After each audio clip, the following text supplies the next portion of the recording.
شايفين دي هامستر سوري جميل، عندها تقريبا اكتر من 3 اسابيع، رايحه بورسعيد هي واختها من هنا لحد بورسعيد. جميل. ده هامستر روسي لون سنجابي، ده طالع مطروح، ده طالع كباكج كامل زي ما انتم شايفين كده، باكج كامل والكابتن اهو. والكتكوته دي سلحفاه مصريه، رايحه فين؟ رايحه المنوفيه.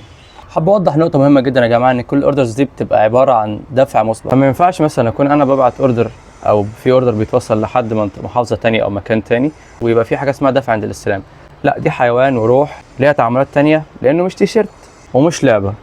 عايزك تثق وتتاكد ان انت هتطلب الحيوان ويجي لك احسن حيوان ممكن يبقى موجود لحد بيتك، ونضيف وبسعه كويسه مميز مفيش زيه. ده انك بتطلبه من روبوتس كينجدوم. عارف يعني روبوتس كينجدوم؟ يعني واو. شويه ثقه، شويه ثقه.